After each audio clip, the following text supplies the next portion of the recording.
At a family gathering, my husband's sister pulled me aside and whispered, "Convince him to lend me $50,000, or I'll ruin his reputation." When I told my husband, he laughed, she'd never do that. So I set a trap. The next day, he saw the evidence, and watched as she collapsed in panic. This all happened a few months ago, and I am still trying to wrap my head around the audacity of it all. For context, my name is Rachel. I've been married to my husband, Daniel, for 7 years. We live in Austin, Texas, and we've built a good life together. We both work hard, have a nice home, and while we're not millionaires, we are financially stable. Stable enough that certain people in Daniel's family assume we have money to throw around. One of those people is his sister, Melissa. Melissa has always been that family member. The one who constantly has some crisis going on, always needs money, always makes excuses when it comes time to pay people back. For years, she would guilt Daniel into helping her. I tried to be supportive, but eventually, enough was enough. She took advantage of him over and over again, and we had to put our foot down. That was 2 years ago. We told her, no more money. We weren't a bank. We weren't her emergency fund. Apparently, she took that personally. Daniel's parents live in San Antonio, and they decided to host a family barbecue. Nothing fancy, just burgers, beer, and an excuse to catch up. I didn't want to go. I knew Melissa would be there, and every time we saw her, she found a way to make things awkward. But Daniel wanted to keep the peace, so we went. I had barely been there an hour when Melissa cornered me. She pulled me aside, lowered her voice, and said, "Convince Daniel to lend me $50,000, or I'll ruin his reputation." I actually laughed, thinking she was joking. She wasn't. She just stared at me, completely serious, waiting for my response. I was so thrown off, I couldn't even react at first. Then I asked, "What the hell are you talking about?" She smirked. "You wouldn't want Daniel's secret to come out, would you?" Now, here's the thing, Daniel doesn't have any secrets. I know him.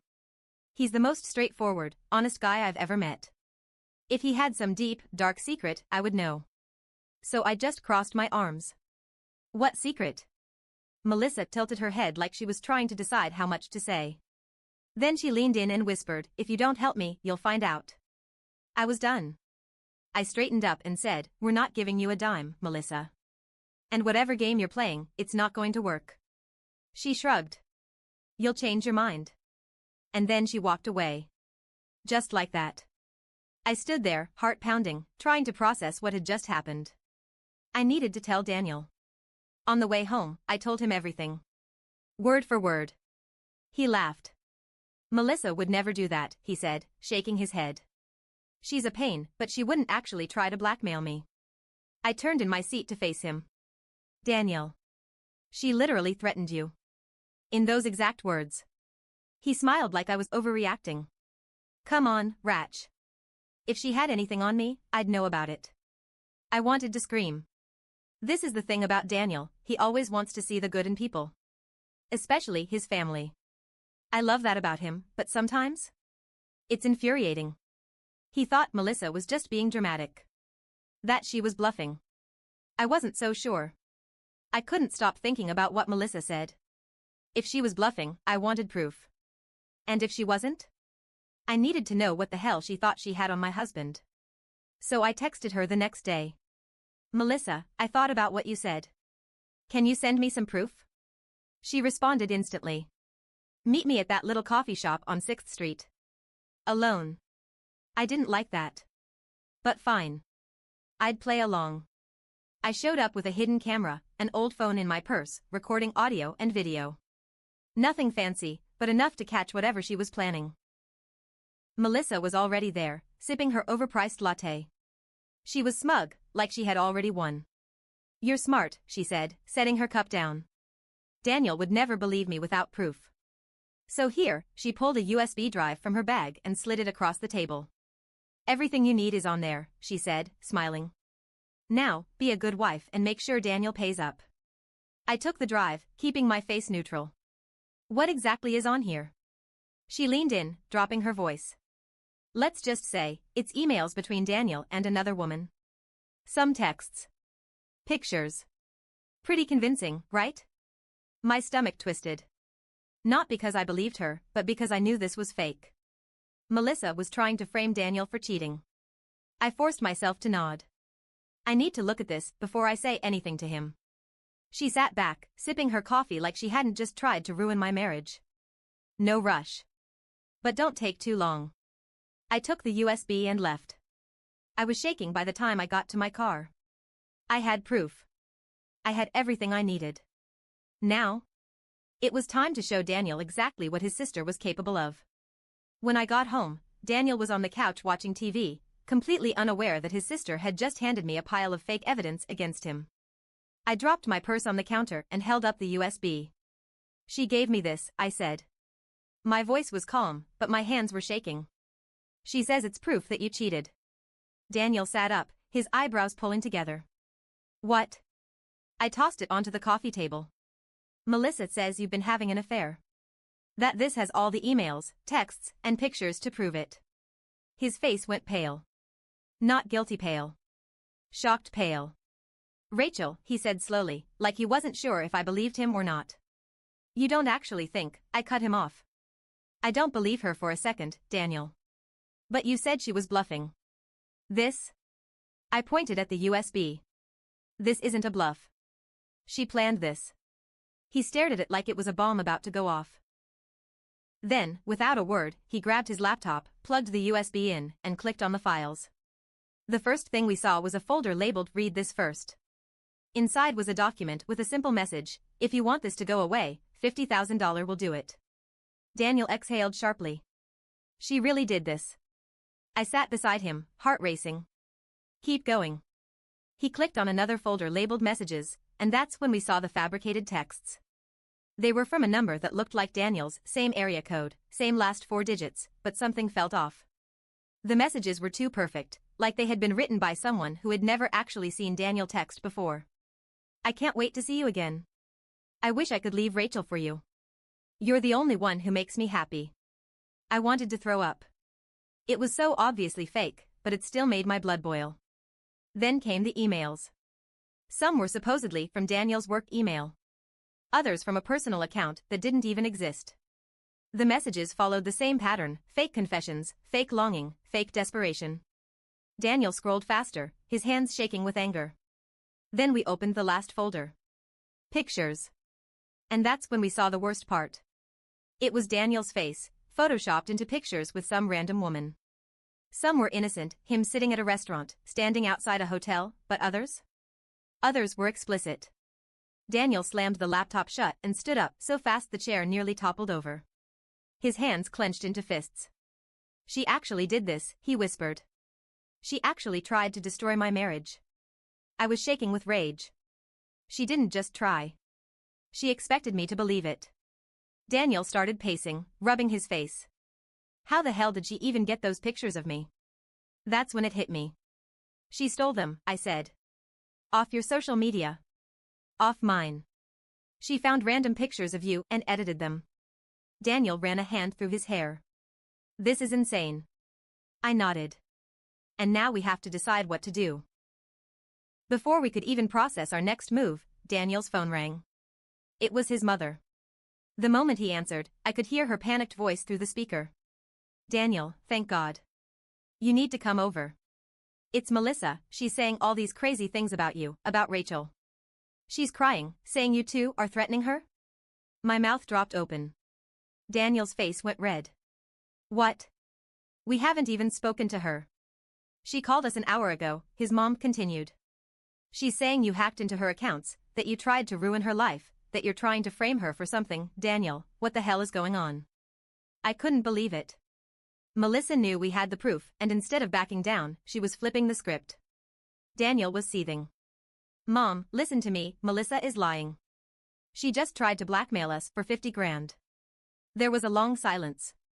Then his mother said, quietly, you need to come here. Right now. Daniel hung up and looked at me. She's getting ahead of this. I nodded, grabbing my coat. We weren't letting her rewrite the story. It was time to end this. The drive to Daniel's parents' house was dead silent. I could feel the anger rolling off of him. His jaw was clenched so tightly that I thought he might crack a tooth. His hands gripped the steering wheel like he was imagining it was Melissa's neck. I, on the other hand, was stuck between rage and disbelief. I had expected Melissa to panic when she realized we had proof. Maybe beg. Maybe cry. But instead?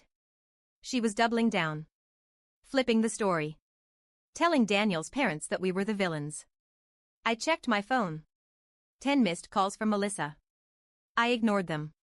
When we pulled into the driveway, I could already see that something was wrong. Melissa's car was there. And so was a police cruiser. I froze. Daniel's knuckles went white on the steering wheel. No. No, she did not. I swallowed hard. She called the cops. We barely made it up the steps before the door swung open. Melissa stood in the entryway, looking shaken and small, like some kind of terrified victim. Behind her, Daniel's parents stood, looking equally confused and alarmed. And in the living room? A police officer. The moment Daniel stepped inside, Melissa pointed at him, voice shaking. There he is. That's him. He's been threatening me. The officer, a middle-aged guy with tired eyes, looked between us. Sir, can you step over here? Daniel's face was blank. He didn't move. Melissa kept going, fake tears streaming down her face. He hacked my accounts. He stole my private pictures. He's trying to ruin my life because I wouldn't give him money. My stomach dropped. She was trying to turn this into a revenge porn case. I opened my mouth to speak, but before I could, the officer turned to Daniel.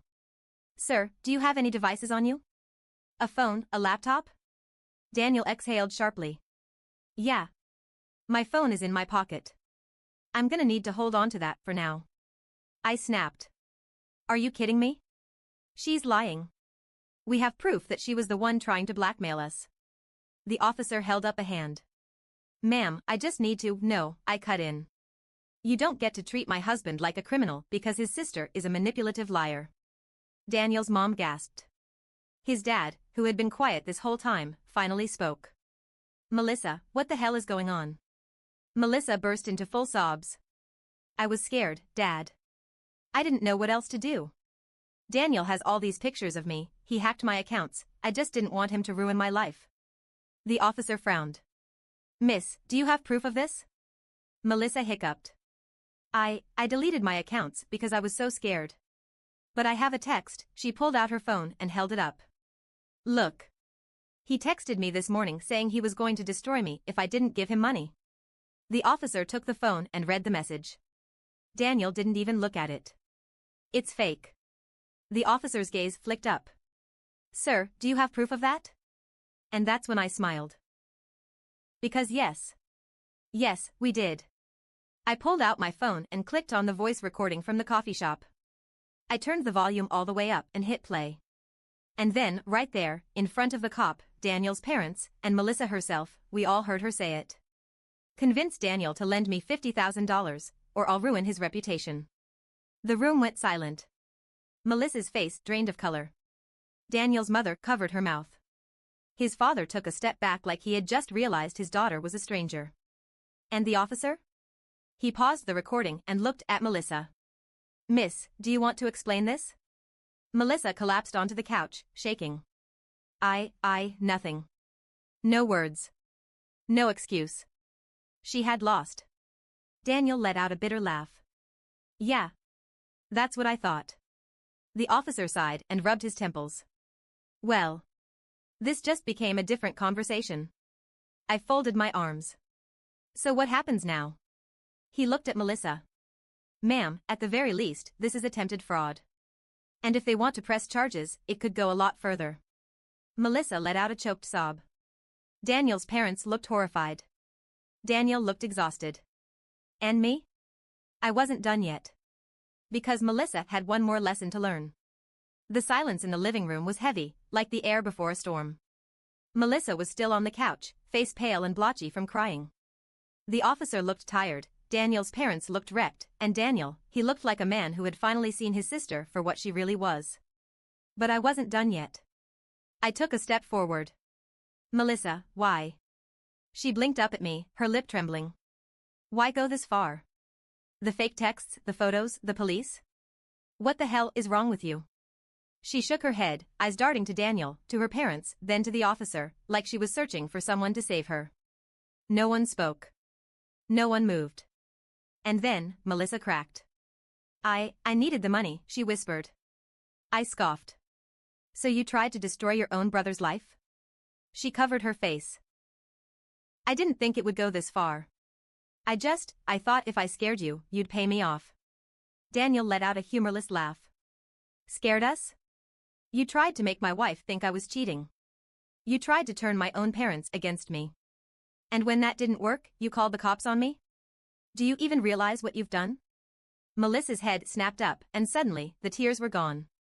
Her voice hardened. Oh, don't act like you're so innocent, Daniel. His eyes narrowed. Melissa, his mother cut in, voice shaking. What is wrong with you?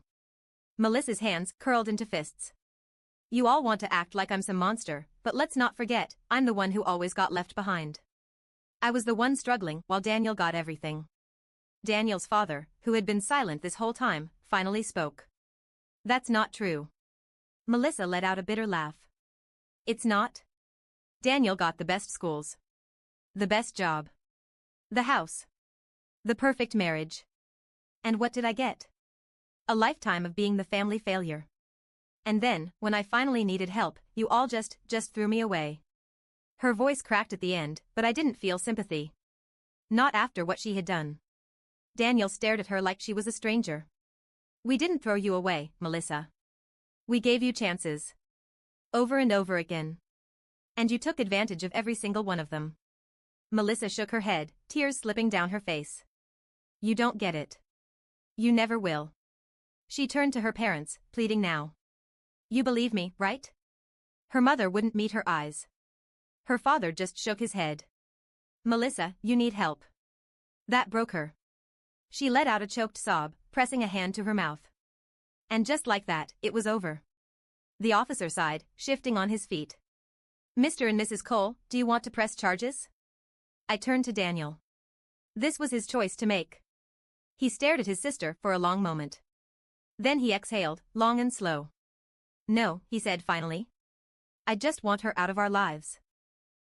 Melissa stormed out without another word. Daniel's parents apologized over and over, but Daniel wasn't ready to hear it. He just nodded, hugged his mom, shook his dad's hand, and said, we need some space. And then we left. We didn't hear from Melissa again. She moved out of Texas a few weeks later. From what we heard, she burned through whatever money she had left, hopped from one failed scheme to another, and eventually disappeared off social media. Daniel's parents tried to reach out to her. She ignored them. As for us? It took weeks to process everything. Daniel had moments where he felt guilty, like he should have done more, seen the warning signs earlier. But at the end of the day, we both knew the truth, Melissa had made her own choices. And now, she had to live with them.